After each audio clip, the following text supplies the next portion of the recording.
a story in the papers today saying that the deal to hand the Chagos Islands over to Mauritius is set to be effectively signed off today by Mauritius. Some suggestion that Labour are trying to get it done, trying to get the deal sorted and over the line before Donald Trump's inauguration on Monday.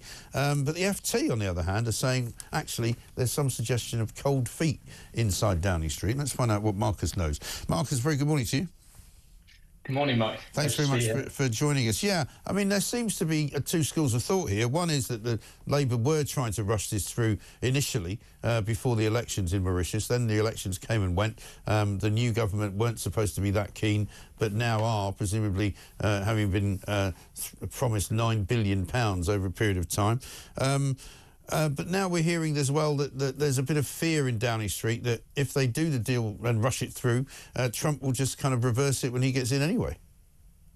Well, look, you're right. And I think what we can say safely is that this has been one hot mess since it very started. Yes. I think that the government is clearly torn at the moment between obstinacy and wanting to see through its deal. You have the new National Security Advisor, Jonathan Powell, who negotiated the agreement, the proposed agreement with Mauritius, clearly seeing this now as quite a personal thing, wanting to rush it through. On the other, you obviously see the complete ridiculousness of trying to do that before the next American administration comes in. I was on here on your programme just the other week talking about our recent policy exchange report, which called for the government to actually pull out of the agreement, saying that everything that's happened since, whether it be the Chagosian people blowback against the deal, the new American administration, with many of which are senior officials opposing the deal in the past, and not least the Mauritian government itself, seeking to reopen the negotiations. All of these reasons clearly show that the government should withdraw, this is the British one, with grace and with purely legitimately as well, because of the changed circumstances. So it seems that perhaps they have indeed read our paper. Yeah, well, that's good news, isn't it? It means that you have more influence than you thought. But at the end of the day, isn't it interesting that this has always been something that kind of came out of the blue, wasn't it? You know, just because one particular ruling in one particular court suggested it should happen, you know, there was a sort of indecent haste, it seemed, from the Foreign Office and also from Downing Street to get on with it when nobody was really calling for it. You're absolutely right. I mean, this all sparked because of an International Court of Justice non-binding opinion that it gave in 2019. Yeah. You know, this is totally, there's absolutely no requirement here for the government to follow in this. In our paper, we show there's many examples in history where governments have chosen not to take non-binding opinions and haven't faced devastating diplomatic and legal consequences. I think what's critical to remember here is that, of course, the Conservatives did start negotiations with Mauritius back in 2022. However, the Conservatives went through 10 rounds of negotiations. They didn't sign anything. They had their red lines. They saw this as an issue of dynamic strategic risk that had to be managed.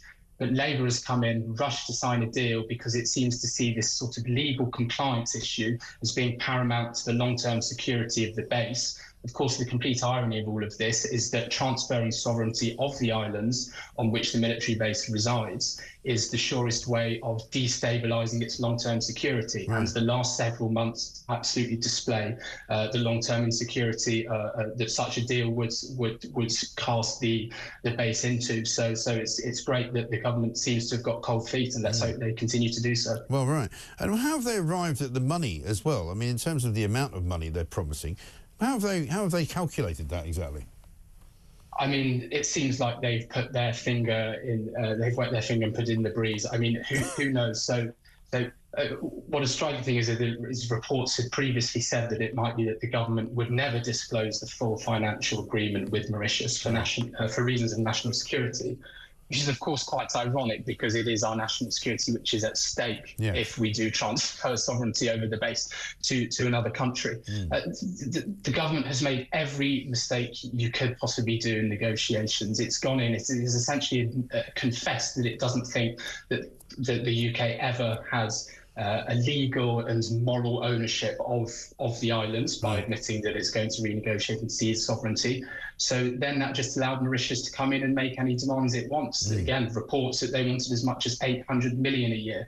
I mean, it was the government was playing catch up from the beginning, and it's just been a litany of errors by this point, apart from hopefully the latest news that they might roll back on it. Yeah, well, let's hope that they continue to see sense and not do it. And it would fill in yet another tick box in our return of the year of common sense. But good to talk to you. Thank you very much. Marcus Solarz Hendriks, the head of National Security Unit at the Policy Exchange. They wrote a paper on this.